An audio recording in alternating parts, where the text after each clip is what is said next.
Sorry about the 30-minute rant, but it's just really dear to me to make sure you're all aware that Fords and Dodges are so much better than Chevys. So thank you for listening. Okay, so welcome, guys. We already talked about all that. We are in Chapter 1, Principles of Marine Science, and we are starting to look at the introduction to this.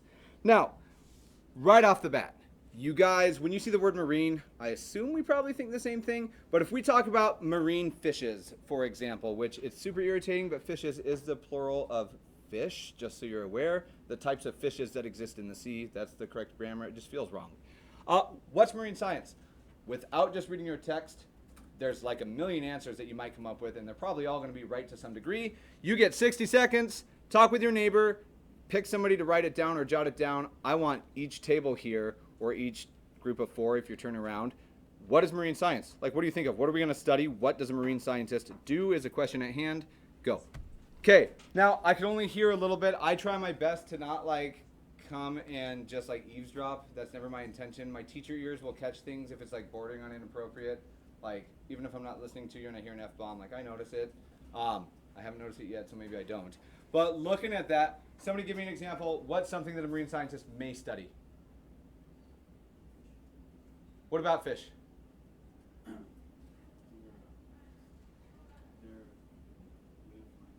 So how fish behave like in their natural field, I'm okay with that. I think we're bordering kind of on ecology there. We're starting to study how do fish behave in the environment rather than how does the environment impact the way fish behave. Because those are two very different questions, although they sound like they're related, obviously. What else? How fish behave? Sure. Other things. What you got?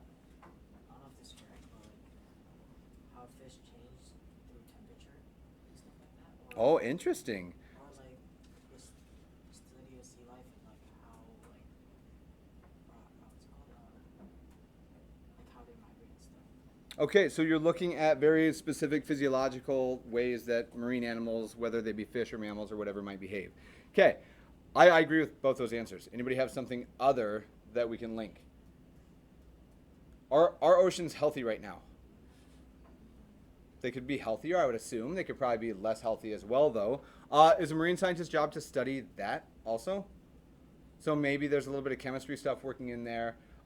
It's a really broad field, is really the issue at hand. Now, when we're talking about marine science, we're not going to be able to write an exhaustive list of all the different fields which this will cover. However, we can try as best we can to concisely and simply put this in a nice little unit that we can think about how things branch out from it. So right off the bat, we're just going to jump in and see if we can't agree on a definition of what marine science really is. Now in here, if I write something in all caps, that indicates that it's going to be a definition. So I don't give a ton of vocab and we only have a couple small vocab words in here. But if I'm capitalizing it, it's important for you to know, and there's a likelihood that it would show up on a quiz or a test or something like that. Now, when we think of marine science, what is the science, apart from the marine part, like forget about the marine right now, what's the science that studies life? Biology. So biology for sure, right? Now, if you're going to study life that exists within the ocean or the seas, you have gone past being just a general biologist, and you've now moved on to being a marine biologist. Years ago, Mr. Gregory offered a marine biology course, which this will serve as part of. But certainly part of it's going to be marine biology. So what we're really looking for is marine science, and I'm going to use this arrow. It's the only time you'll see me use it as definition stuff. Marine science, we can think about as the broad field that certainly we care about how things behave in their marine environments, but the broad field that links, or linking, if you would rather, two really important fields of research, getting more important as time goes on and pollution gets worse on our planet. The broad field linking marine biology, which is a study of all that life that exists within the oceans and seas. I'm just going to shorthand with bio. So we need to link the life aspect of it, that biology part, back to some other pieces, which we will have a bunch of terms that are kind of encompassing here. This is my and symbol, so you're aware. It's going to look like a plus sign from time to time. Okay, marine science we're going to think of as the broad field linking marine biology and what we know as oceanography.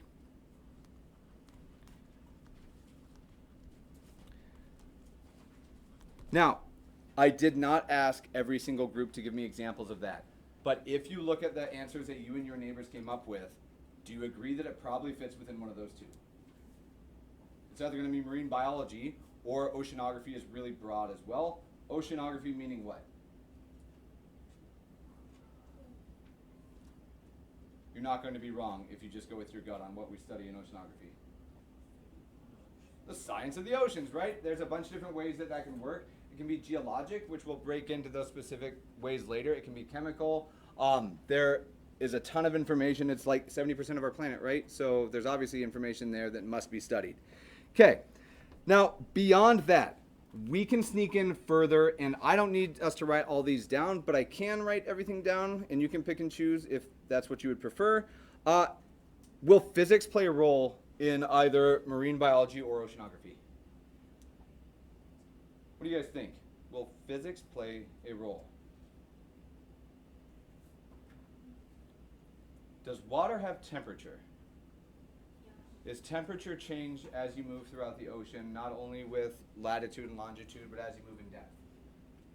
Will different water at different temperatures be attracted to other temperatures? Like if you have a room that's hot and a room that's cold next to it, air is an easy example. Will those two eventually balance out and you'll get a movement of that energy? So that's physics right there when you're talking about energy moving, especially because of the transfer of heat and things like that. Will our ocean move as well? Like, does our ocean move? Does the ocean move? If I were to drop trash in the ocean here, is it always going to be just right there where I drop it? Why will it move? There's waves, there's tides, there's currents, all those things exist, right?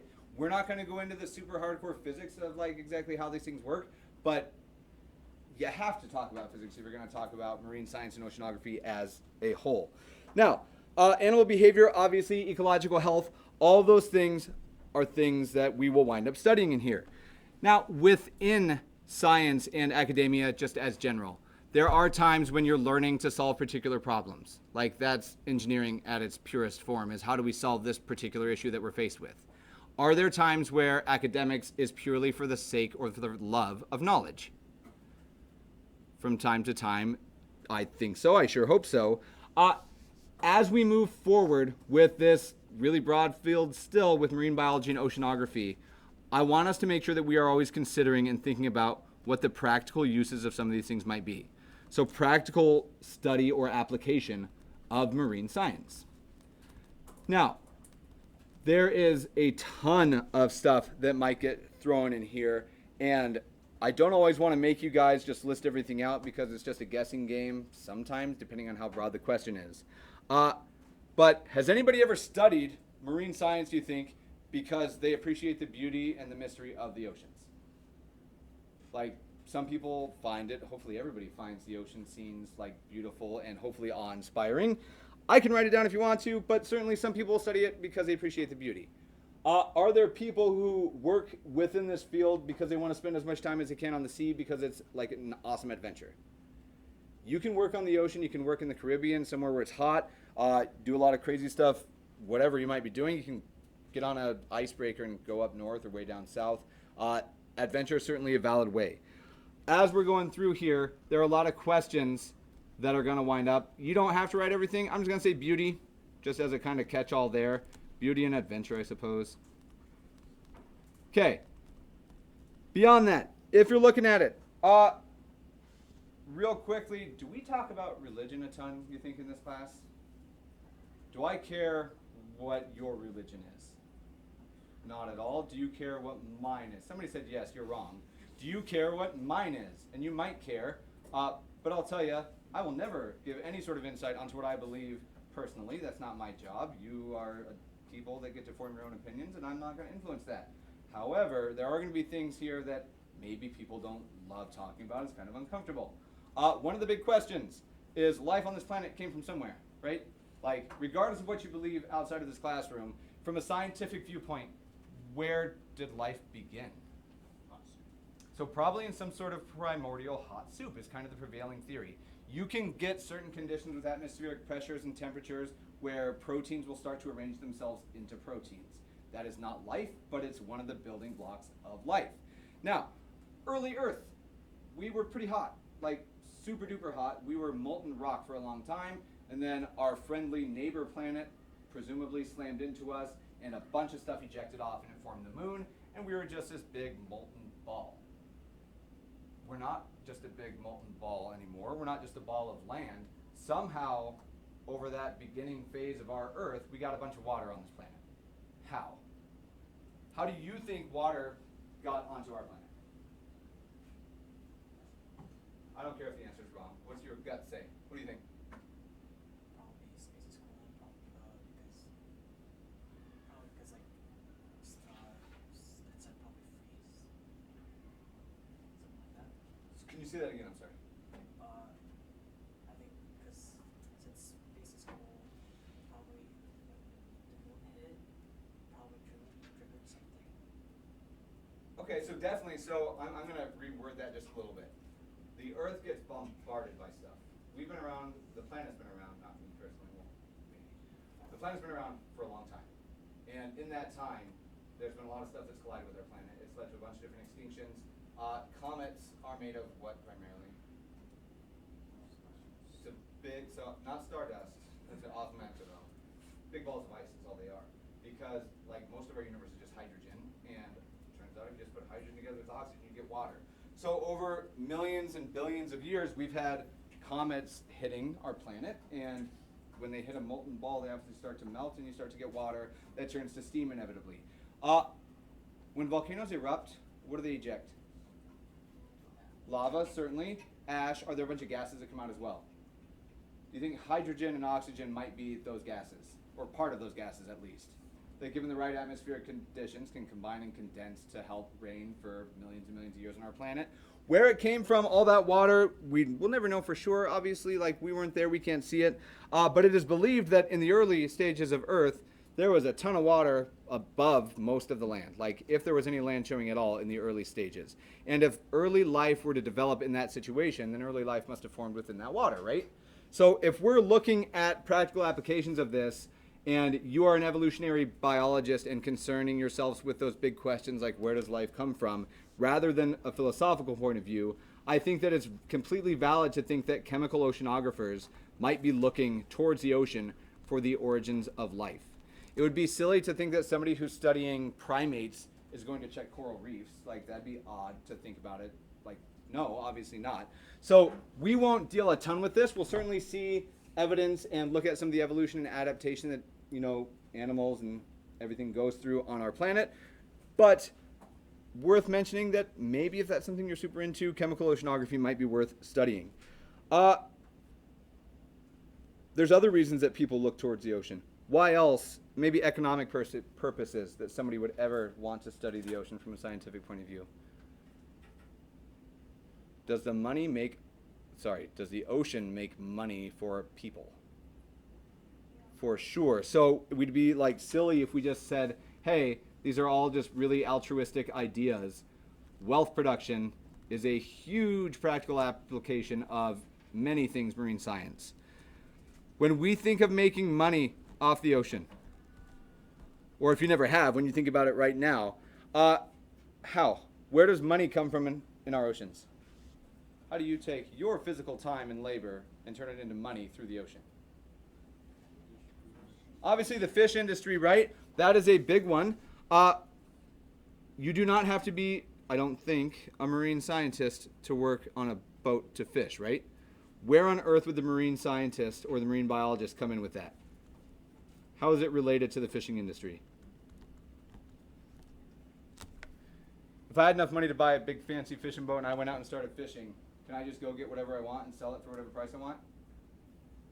Not legally anyway. Why?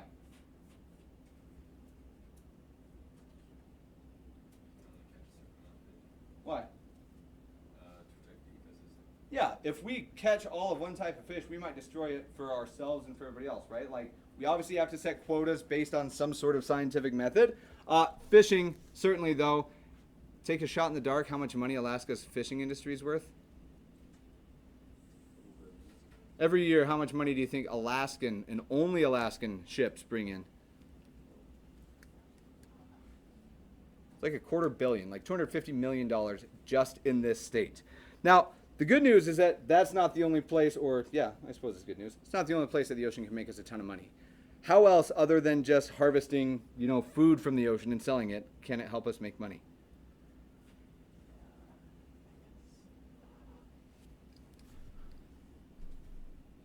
Whomever, I'm open to anybody chiming in.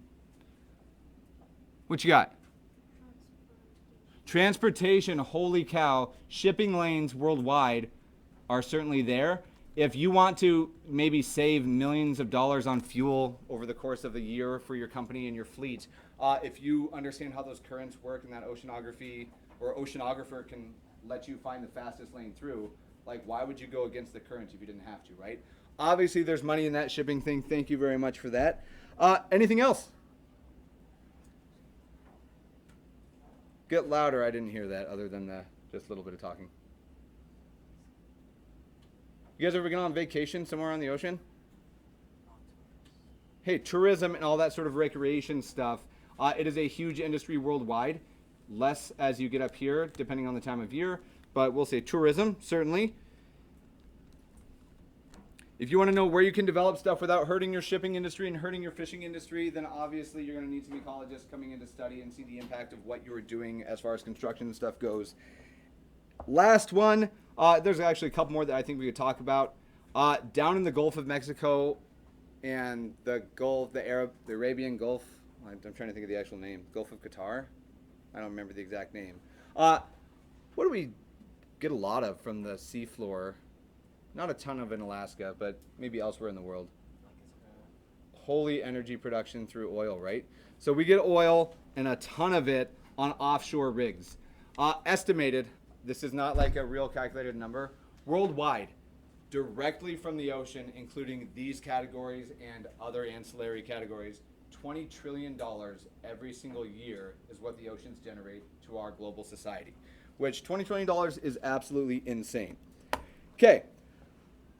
As we go on, medical research, it feels like a stretch, but it's not. We can study immunoresponses in central nervous system in less developed creatures to help develop new medicines, new treatments, things like that. And I'm not going to write that one down. The last one that I think is going to be a huge one, like it or not, the climate changes. Regardless of the cause of it, doesn't matter. The climate does change. It happens. It's happened forever on our planet before people. It'll happen after people are gone. If you wanted to study marine science, specifically oceanography, does the ocean impact global weather patterns in like the breadbasket of America or wherever where you're growing all your crops? So by understanding all that, obviously with meteorology as an offshoot of this, meteorologic studies, we can start to hopefully get better models or understand the changes that are coming in hopes of maybe, preventing any terrible disasters. Meteorologic studies. Okay. Now, beyond these are all just really broad ideas of what one could practically apply all of this knowledge to, right? You're not going to go study marine science for a 4-year degree necessarily to work with these, but these are the applications of all that research and work done in the scientific community, hopefully before it comes out here like this. If you wanted to study this, obviously marine biology, and I'm going to talk a bit rather than just writing if you guys are cool with that. Marine bio studies of life, right? Like, how does life act in the ocean, which is what somebody commented on earlier. If you wanted to go more specific, marine bio is a big field, but it's really not as broad as you might think. It's just the life that happens in the ocean. That's pretty specific. If you wanted to go into more subfields of these marine science applications, you are looking at oceanography, of which there's lots of types. Geologic oceanographers, they're the ones that deal with the seafloor and look at tectonic plates, see how new land is going to form, where it's going to form, how the health of our ocean is down deep. Chemical will look at how polluted or not our ocean's becoming, how the salt content, things like that are changing over time as more fresh water is introduced into our ocean, which will obviously impact the amount of salt in the ocean, which impacts the life in the ocean. So these are all questions that matter to us. Physical oceanographers, they'll be working with that meteorologic studies. We need to know how the waves are moving. There is a huge global system set up to monitor and assess all that data in live time to help us hopefully brace for any giant changes that are coming. And finally, marine biology can be split a little bit. Marine biology traditionally is in near coastal waters, and we'll talk a little bit about that. If you want to be a biological oceanographer, you're the person who's hopping on submarines and going to the scariest places to see what's really happening down deep and such. Okay. While we're here, we're going to take a quick little pause. We've been around as human beings for quite a while. Marine science as a formal field has not been around quite as long, but depending on how you want to really talk about it, maybe it's been around for way longer than any of us would think. So without being like crazy wordy, I hope that we can get a bunch of interesting stuff out of this. Our second topic that we're going to look at today is going to be not focused on names, not focused on dates, but kind of just making sure we see where the science that we're doing today has really come from over time. Can everybody see red? You need me to change color? Okay. All right. So we're going to look at the history of marine science, and we begin pretty long ago. Now, looking at this, marine science as a formal field hasn't been around for a super long time. But I think it's reasonable to think that humankind originated and flourished near the seas initially. So human beings essentially, they either settle on coastlands or they settle along river basins to make sure that we can engage in agriculture and stuff. Now, human beings have been around for quite a while. Modern day humans have been around for quite a while. Even before modern Homo sapiens existed, pre-human or earlier versions of human relied on the sea as well for a variety of things. As we look at that history, I'm just going to make a few interesting kind of comments. Some of the oldest evidence that we have of humans of any type engaging and using the sea as a resource reaches back, what do you think is like an absurd amount of time to reach back for human beings using resources from the sea? Like 10,000 years, would that be crazy or not at all? 20,000, crazy? 30, 40, 50, 60, getting crazier? 70, 80, 90, 100, getting a little crazier? So we're going to keep going here. I'm not going to count up by tens every time. But some of the oldest archaeological evidence of human beings settling on coastlands comes from roughly 165,000 years ago, where it was discovered that at that time, almost, I'd say 165,000 years ago, early humans were already using resources from the sea to be shaped into blades to be able to cut stuff. So that's 165,000 years that they have lived somewhere and needed tools to cut their food with, or our food with at least. 165,000 years, I'm just going to say ... blades. So they were making knives and cutting devices from the sea and to use with the sea. Now, we go forward a little bit. Art and ancient and historic art shows up in caves and places. And back then, and even now, if I asked you to paint something but didn't give you paint, could you make paint? How would you personally make paint? So blood will degrade because it'll oxidize. It's a good thought, but certainly it'll be red for a little while until it's not. Plants would be a good way to go with. There's also always going to be carbon-based stuff in there. Turns out there's evidence from roughly the same time period that ancient humans would have old-fashioned clam bakes where they'd get together, they would collect the shells, they would grind the shells, they would use it to make pigments for paints that we find on prehistoric cave paintings and stuff. Beyond that, so 165,000 years ago, using it for tools, roughly between 100 and 165, they were using clam shells for food and to make pigments for paints that they would use to paint cave walls and such. And even as far as 110,000 years ago, evidence of making beads from seashells for a necklace and jewelry, 100,000 years ago, there's evidence of that. Which is crazy to think about. 100,000 years ago, people were still wearing jewelry, were already wearing it. Now, beyond just using the sea as a resource, there's always, I'm always fascinated just in the movement of human beings from the origination. Weird, I can't put the right emphasis on that. The origin of humans in Africa and how we've spread around the world. It's wild to think how it's happened, but as we look at that rough kind of movement of human beings throughout time, one of the things that is inevitable that we'll have to deal with if we're going to venture across vast, waters is how does one navigate and explore the world around them. And for this, again, I'm not going to test you on the dates, but I do think it's important to see like whose shoulders are we standing on when we talk about the sort of stuff that we do today. Humans started in Africa. That's the first evidence of modern humans. In sub-Saharan Africa, back then it was not a big desert. It was like lush and green and resources aplenty. Where did human beings migrate to first? If we look at the cradle of civilization in early humans, and we'll pull up a map just to kind of examine it.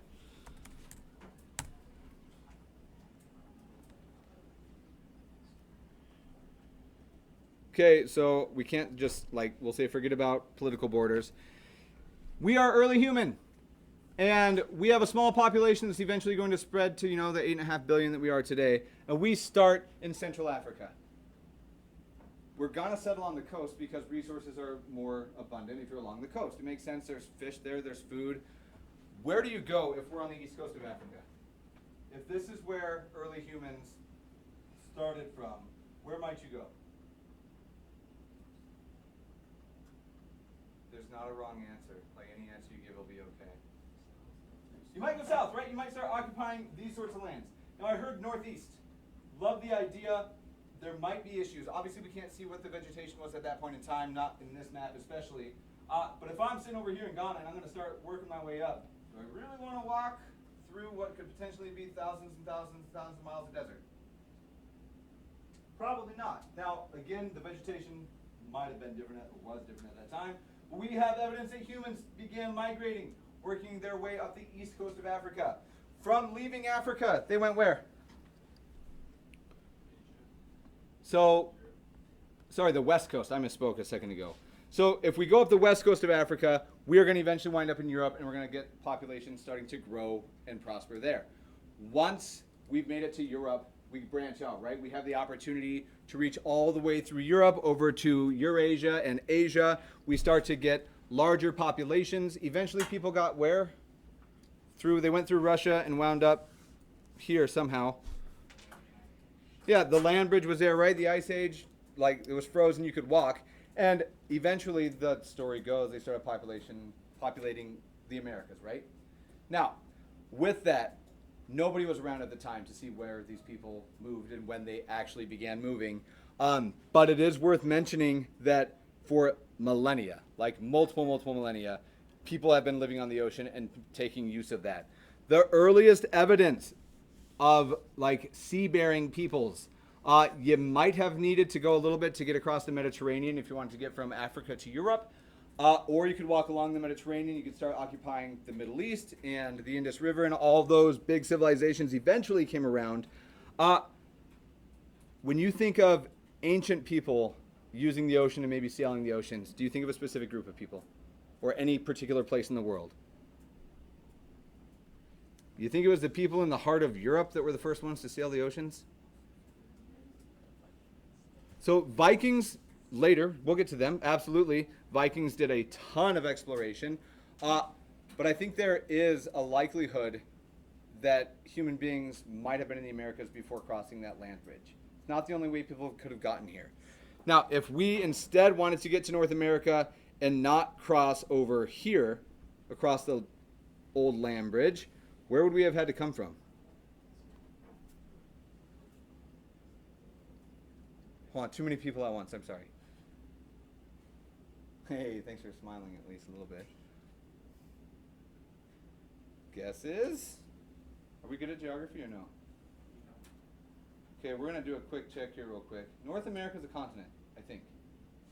South America's a continent, right? Okay, we're going to check this out. We're going to hit a couple more. Give me another continent, number one. Okay, that was two, but I heard Africa and Europe. I'm cool with it. There's more. Ooh, maybe. That's how I thought it as well. Did you guys all learn Australia's a continent? Yeah. I hate it. I hate it so much. Anybody ever heard a different name for it? Oceania is how I would think it should probably be referred to. And I lost track. We've missed two. Antarctica, there's one more. Which one didn't we mention? It's either Africa or Asia. I don't know which. Okay, cool. So thank you. Okay, possible that we came from Asia, across the land bridge. And there certainly were people that came to the Americas from Asia. But there is a long history of a lot of people maybe making the trip elsewhere. There is a whole group of islands down here where people have been seafaring and living on the land for like ever, right? As we look at that, there is evidence that early peoples in Polynesia were making the trip to occupy islands across the Pacific, and reasonable to think that maybe eventually hit the Americas as well. Now, that is a long time ago, right? As we go through, as we start working up, that is like way old. If we talk about large civilizations in more modern times, Rome was pretty big at one point in time, I think. Pretty sure of it. I wasn't there. The Romans were okay at sailing. Better than the Romans, Phoenicians. Have you heard of the Phoenicians? Okay. I didn't know this. I've heard of them, but I didn't know where they were from. Do you know where they're from? So kind of. If we look at it, roughly 2,500 or 3,000 years ago, the Phoenician Empire, which is in modern-day Lebanon, so over here on the eastern shores of the Mediterranean, they were a seafaring people. They started to explore, and they made crazy big leaps in our just knowledge as a human being, civilization of the world. The Phoenicians were able to sail 3,000 years ago, to start here, sail through the Mediterranean. They were able to come down across the western coast of Africa and get all the way around the Horn until they got to Southeast Asia. Their global empire through sailing was insane. And as they're doing this, obviously they're starting to begin this idea of starting to make maps and navigation purposes, but they're developing the infrastructure and the knowledge that will continue on. After the Phoenicians, the Romans obviously started doing it. They started exploring the land as well. Rome fell, started falling roughly around the year 0 is when the collapse was starting. And then by roughly 400 or 500, we were in the Dark Ages in Europe. Now, have you guys heard and talked about the Dark Ages? Have you all taken world history, or am I just blabbering? I mean, I am blabbering, but you've heard of the Dark Ages? Was it dark for everybody? No, we're in a Western school, right? We're in a Western country. So when we teach history, it's obviously from the perspective of Western perspective.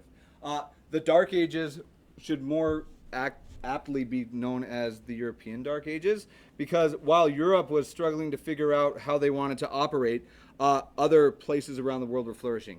The Vikings destroyed Europe throughout this whole time. Now, Vikings is really just a general term. There were a whole lot of different peoples and groups that worked from Northern Europe, working their way down through Europe along the rivers, along the coasts. At that same time of the Dark Ages, the Arab world was thriving. And as that Arab world thrived, their knowledge of the sea and land also began getting further and further. So the Arabs and the Vikings began studying not only the North Atlantic up in here, first Western explorer to reach the Americas. Who do we attribute to discovering North America? Okay, so Columbus is who we used to celebrate. I think the country's finally decided that no, we're not going to celebrate him anymore. Canada does not celebrate Columbus Day because roughly 500 years before Columbus, somebody else arrived. So Leif Erikson was from Northern Europe. He discovered Canada 500 years before Columbus. We should probably celebrate Leif Erikson Day. He didn't destroy the continent as he came through and treated indigenous peoples more fairly, much more fairly than Columbus did. Okay, so we have the Vikings learning about the North Atlantic in roughly the year 900. At the same time, the Arab world is starting to get a better feel for the Indian Ocean, for Eastern Africa, and starting to branch a little bit into the Pacific and towards Polynesian cultures that had already existed there at that point in time. And finally, we reach the Renaissance. Columbus reached our land when?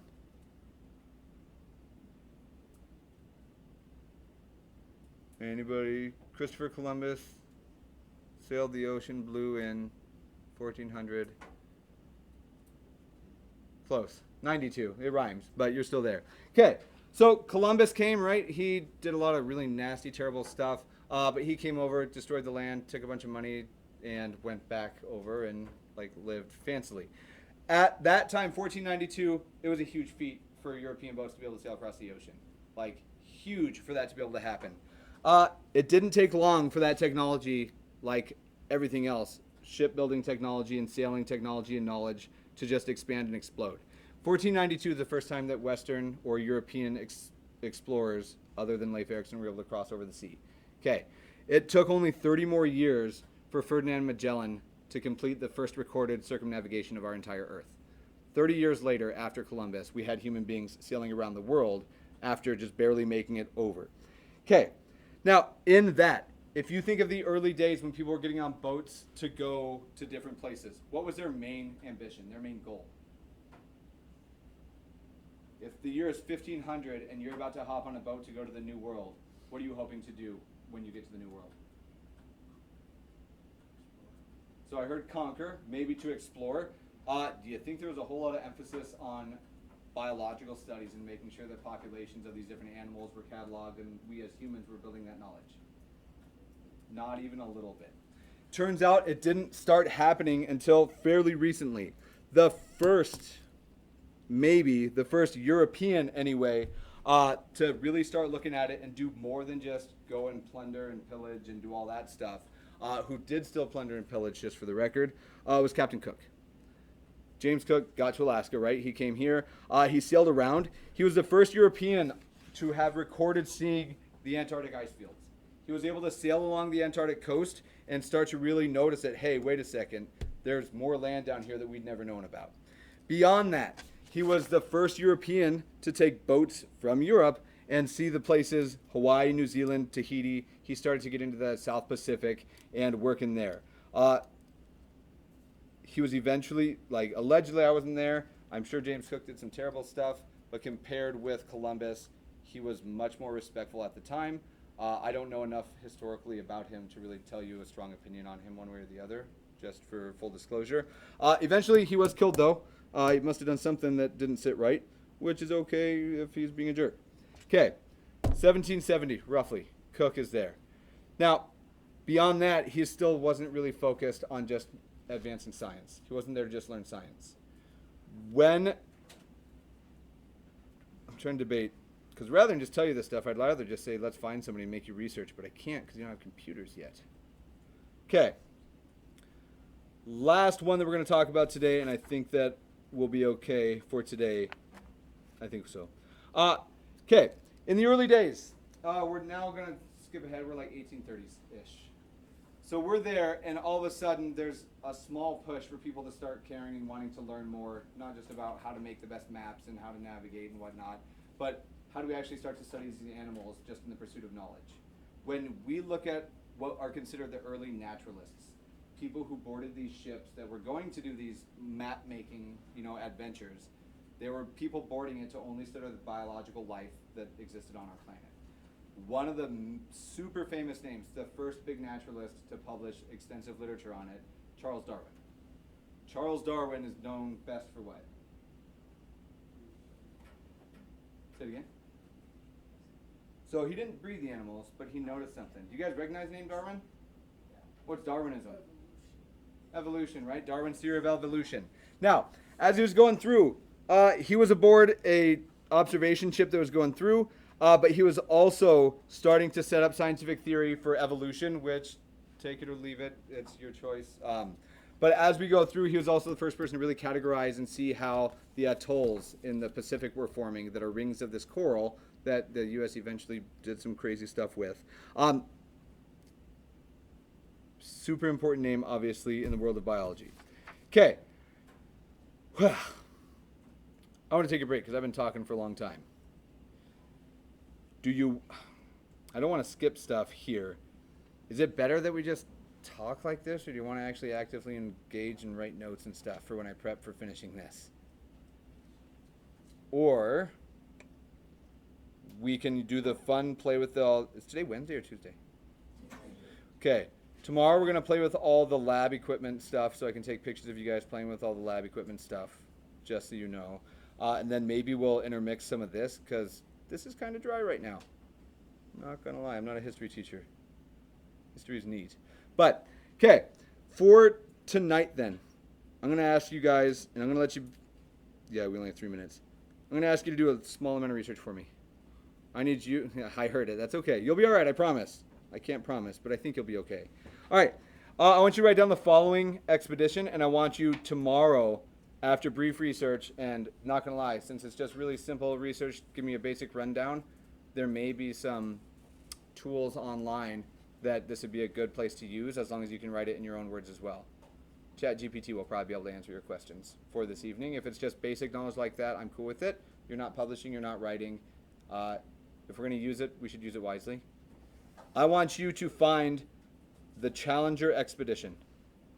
I need you to tell me this evening, and it can be a simple, like, 2 or 3 sentence thing that I'll make you just write at the start of class tomorrow. Why or what was important about the Challenger expedition? I'll post it in the classroom. That's